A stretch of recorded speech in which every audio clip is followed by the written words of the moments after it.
Thank you very much, Yvonne, and good evening to everybody. It's a real pleasure to be back in Donegal. I was up here at another conference about a year ago, and I am always struck, and I don't say this in any sort of silly, flattering way, but I'm always struck by the absolutely extraordinary quality of the hospitality here. Now, and I've spoken at MacGill before, now the theme this evening that we're supposed to address is where are we, what is happening to us and where are we going? Now you have to be very brave or very foolish to attempt an existential theme of that scope, and you have to be downright mad to do it in the time limit that our esteemed Joe has given us. I was honoured to be asked the keynote address, but I was saying to him earlier, he's the only person I know who has what I call a kind of a speed dating version of the keynote address. So I'm not going to. I timed myself today, and it was exactly double the amount of time. So I'm really just going to hit a couple of main points. Now, I'm starting really with, I suppose, a central observation, and that is that even though we all live in one state in Ireland, in the state of Ireland, that we live in two very different psychological states. As individuals, we live in a private universe of optimism. As citizens, we're increasingly inhabiting a political universe of distrust. All of you know, now the reason I chose that as my theme is because a certain amount of skepticism about politics is to be expected, and indeed very wise. So we expect that. But I think when skepticism shades into cynical distrust, then I think that's a troubling phenomenon. So just let me give you some of the figures to support my view that there are two universes here. You'll all now be completely drearily familiar with the succession of opinion polls that show what we think about the way we're being governed. Take the Sunday Independent poll recently, where 75% of people said that they were dissatisfied with government. Dissatisfaction with party leaders ranged from, moderately dissatisfied to extremely dissatisfied, and over a third of the electorate now do not know who they would vote for if there were election tomorrow. Last year, the Irish Times, at the end of 2012, asked people in Ireland about who they trust. And Irish politicians came bottom of the pile. 17% said they trusted Irish politicians. That's even lower than the 25% who say they trusted European politicians. And government ministers did little better at 18%. Contrast that with the people that really have our high trust in Ireland. The ordinary man and woman in the street, 82% of us trust each other. The Gardaí, 80%, I'm glad to say, trust the Gardaí, and doctors enjoy a rating of 90%. Now, astonishingly, side by side with that very dystopian view of the political realm is a private universe of seemingly unquenchable optimism and positivity. And I'll give you the one that the example I think that really stands out in my mind. Cast your mind back to 2006, when the Celtic tiger was rampant. We had the second highest per capita GDP in the world, and half the world was beating a path to our door to find out how we were doing it. And during that year, the Gallup organisation, as part of their regular yearly global survey of well-being, asked Irish people about their lives. Now, the question that you're actually asked is, imagine that there is a ladder with 10 steps. And number 10, top rung, is the best possible life for you. And then they were asked, and the bottom one was the worst possible life for you. And they were asked, on which rung would you rank your life now? And Irish people ranked their lives currently at 7, which is pretty high. And then they were asked how they would rank their estimation of their future. And they ranked it at 8. 5 years from now, they thought they'd be at an 8. Now, fast forward to 2010. 2010 was when the whole thing came crashing down around us. The government was in deep trouble. We knew then exactly the scale of the economic collapse we were facing. And in that morning after optimism, the Gallup organisation galloped into town again and asked us the same question. Now, astonishingly, absolutely astonishingly, at that time the results were actually very little in the way of difference. We still, now there has been a slight drop, but we still were ranked in the top, we're well into the top 10 countries globally in terms of our level of optimism. Only 4% of people were in what Gallup called the suffering category. The majority were in the thriving category that I just described. Now, compare that, and I haven't got the time to show you the figures, but it's actually very interesting. Compare that to our fellow bailed out or pre-bailed out countries, where the figures would match exactly what you would think. We were even higher in 2006 than the UK, the US, and even Germany. The absolute economic engine of the EU. And where far fewer people were thriving and many more were suffering. After 3 years of recession, 2012, the Gallup poll shows that we've actually improved our position again. And this pattern of resilience and positivity is consistently borne out by other studies. And I'm not going to go into them now. Now, how can we explain that disparity?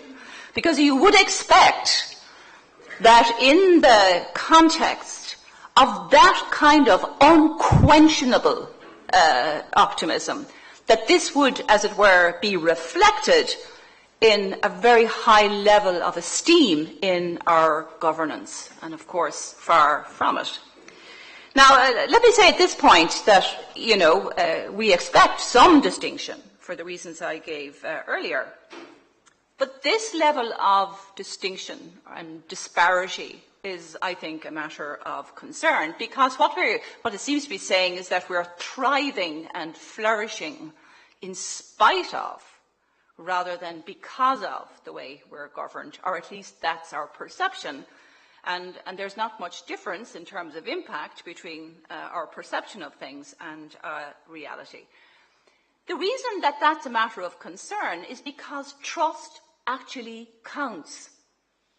Trust is at the heart of all well-functioning entities, personal relationships, organizations, and whole societies. The work of Robert Putnam in Harvard shows that trust is actually at the heart of a functioning democracy, and it most certainly has to be at the heart of a republic.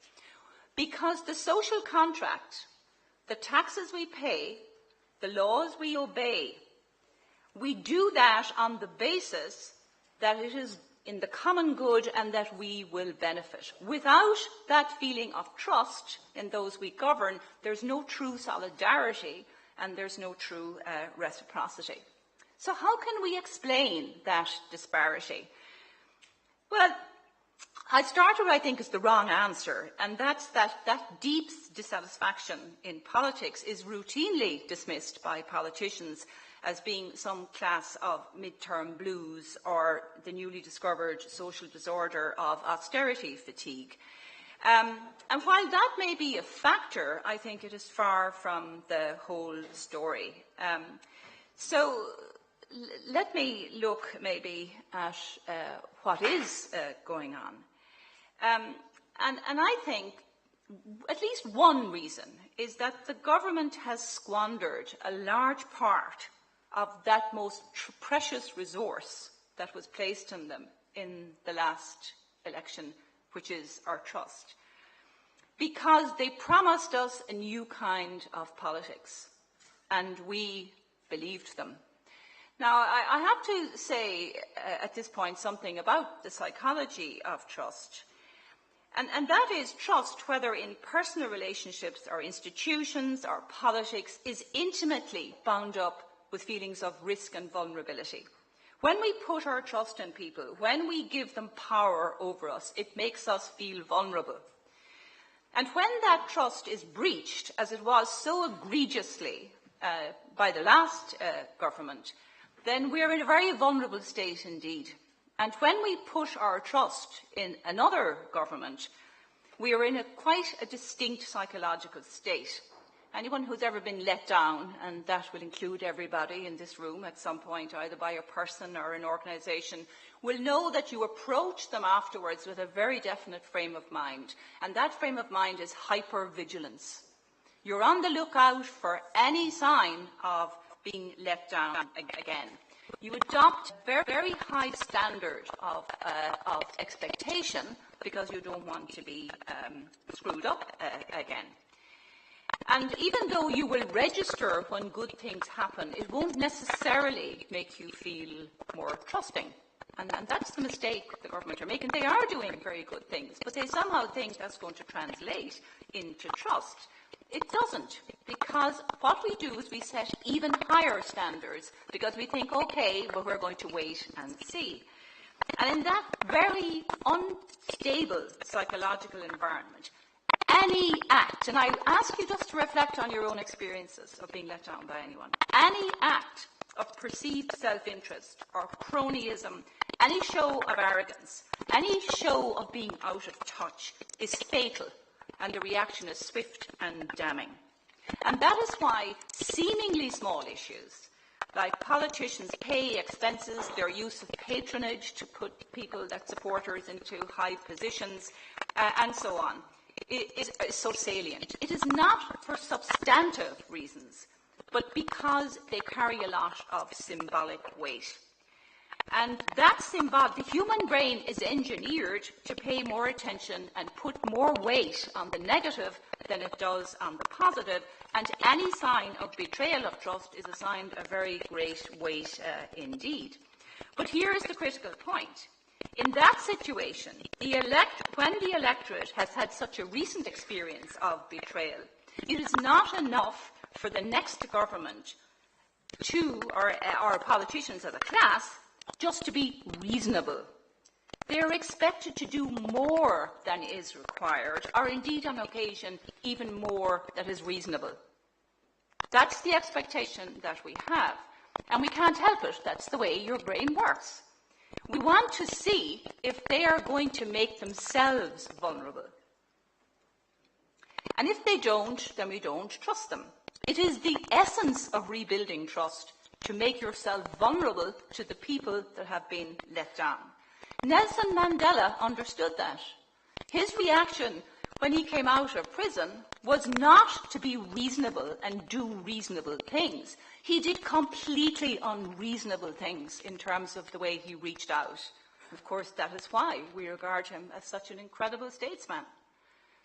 There's also, I think, and I can't go into it here, the lack of will for political reform of the system. It is really quite extraordinary to me that the way we do politics here is still stuck in the most rigid, dysfunctional hierarchy with a set of procedures and protocols that are really quite medieval and really have no transparency a lot of the time and very little logic. It actually is only rivaled by the Vatican. And I actually think that it's no coincidence that the Vatican and the hierarchy with a capital H are enjoying, as it were, the same assault in terms of trust in them as politicians.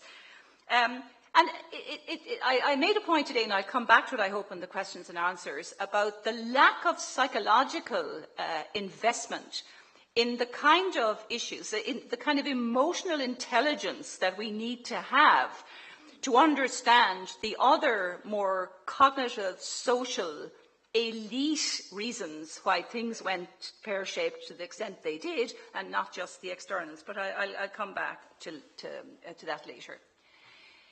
So I think the result is that we are in danger of developing what psychologists call collective learned helplessness.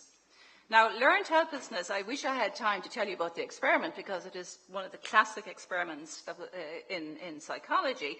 But essentially, it is an experiment which showed that you can condition animals and you can condition human beings to become so helpless when you subject them to shocks that they have no control over, that when you actually give them a route of escape, they actually can't take it anymore. They just feel so helpless. And anyone who's interested, I'll explain it later.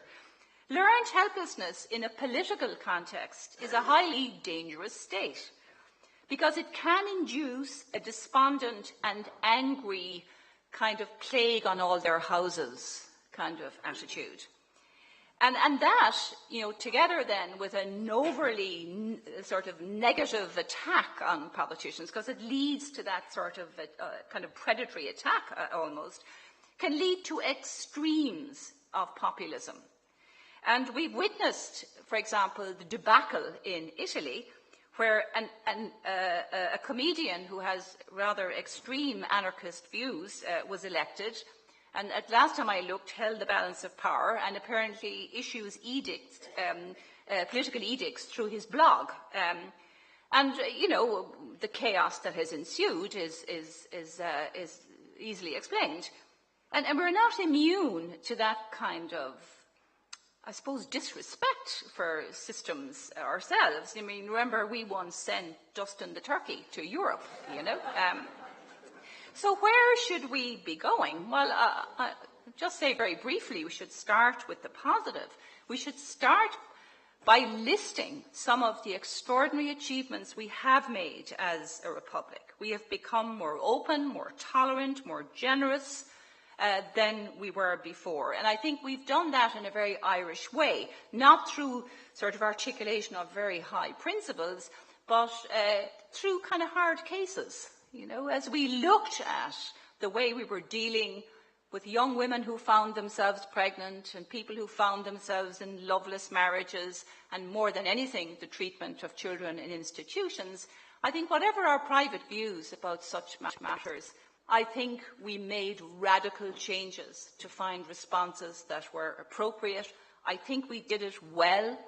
And we did it through, even though I know we all got very tired of the cultural wars, even recently, that were waged. But in fact, they're a very healthy sign of a democracy, that we can argue in public our views. And bit by bit, even though it looks like we're going around in circles, bit by bit, the confusions are cleared up, and we find some kind of negotiated settlement. That is a sign of a well-functioning democracy. And even though there isn't full consensus or universal agreement, I think there is that negotiated settlement. We've never done that, though, about the principles, the more political principles that should underline a republic. We haven't done the same debate. And I think we need to bridge that divide between private optimism and positivity and the growing cynicism that we have about political engagement. I often think about Seamus Heaney's wonderful quote when he observed how cowardice in the soul issues in corruption in the state. And of course, when you think about the catastrophic mistakes that were made by politicians and bankers and regulators, you think that sort of just about covers it. Cowardice in the soul issues in corruption in the state. But we also need to recall the second part of Heaney's quote, which is how failure of nerve in the bystander is ultimately responsible for callousness in the culture. And in a republic, there can't be any bystanders. Despite our disappointment and disillusion and sometimes even despair about politics, we have to struggle against that view of politics as some kind of fallen state. We can't allow a feeling of learned helplessness to sunder us from our sense of citizenship and our duties as a citizen, and most particularly from our sense of our best self.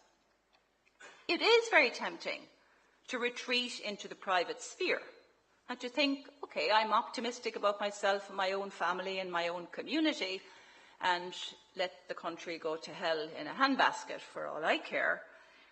But it does actually matter that we are now doing that, or in danger of doing it, because it will essentially privatise optimism. It'll turn us into gated communities, as it were. And we won't have the energy, we won't lend the energy of our ideas and our commitment to building up, to the civic energy that is required to build a republic that we deserve. Optimism actually counts. Optimism isn't some silly, touchy-feely accessory. It actually really counts. We have fantastic evidence that the two things which make countries sustainably economically successful are, one, openness to new ideas and technology, and my God, do we do that well here, and two, a country's optimism. And we know that optimism is the only antidote to a kind of cynical hostility, which I think can become a cancer in a society. So we have to lend that energy. We have to cross that divide. And we have to build, I think, give our energies to a kind of real civic and political renewal. And if we don't do that, we're only going to have a second-best republic. I think we deserve more. I think we're capable of more. Now, we may not have, there may be no grandeur or perfection in our results. Politics is a fairly brutal game. But as in any other realm in life, it is the effort to make sense of failures and setbacks, the effort to keep maintaining a glimpse of the world as potentially perfect, and to keep the two together in our minds, that really, in a coherent whole, that makes for a true republic, and indeed is what makes us human. So let us become citizens. Much as we admire the kind of sturdy citizenship in the Nordic countries, it seems to kind of elude us, really, here.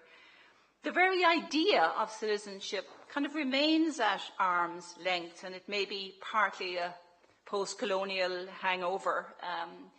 But we keep at sort of certain arm's length from, of course I'm accepting the MacGill community from all of that. So while we kind of love Ireland and we love our own communities, we don't seem to care much about the state, or we don't care about it in the same way. And in the long run, how we feel about the state and our responsibility as citizens to protect and build that state determines the quality of our republic. For the most part, Irish people in their private lives are decent, civilised, they're concerned for each other, but we haven't always extended those ethical standards of our private life in a sustained and committed way into the public sphere, and into making absolutely clear that that is what we expect from our public figures in the public sphere. And that will require us to bring our personal morality to bear much more directly on our life as citizens. So until we allow ourselves really to love the state, then we are not going to have a true republic. So thank you, Yvonne. Now, I think one of the things as the week has gone on here, and I haven't been here for the whole of the week, but I think one of the things that's sort of daunting about something like that, is that the ideas that have been mooted here for institutional and political and banking reform can be very daunting, and they can seem very technical, and it's easy to sort of think, well, I'll let that to the experts. Well, politics is actually too important to leave to politicians. So I think one of the ways that we have to engage as citizens is that there has to be, I think, a central idea that we believe in, that we promote, and that we absolutely insist on politicians holding as their central value that guides their behaviour. And I mean by politicians also public servants.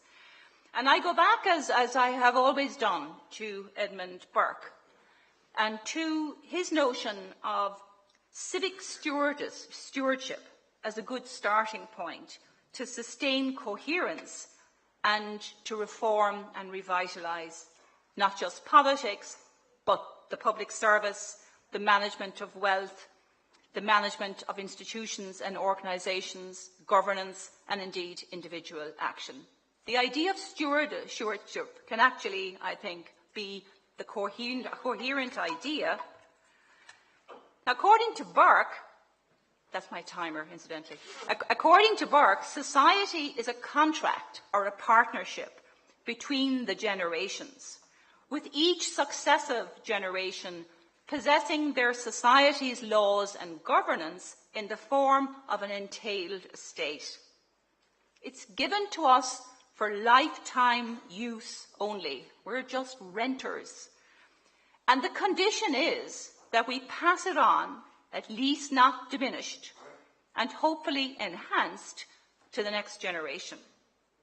We are, Burke said, temporary possessors and life renters, and shouldn't act as if we own this and we are the entire masters. That conception of stewardship, of a precious resource, of partnership between past, present, and future generations now seems to me achingly relevant. I think of all the bad moments in the last few years, and my God, there have been many.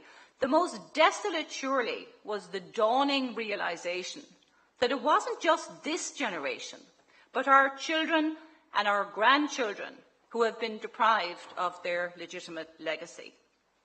It's against that very exacting notion of stewardship that those who held high office during the Celtic Tiger years are now being appropriately and harshly judged on how they squandered that estate. And it's against the same standard that future generations are going to judge us. Thank you.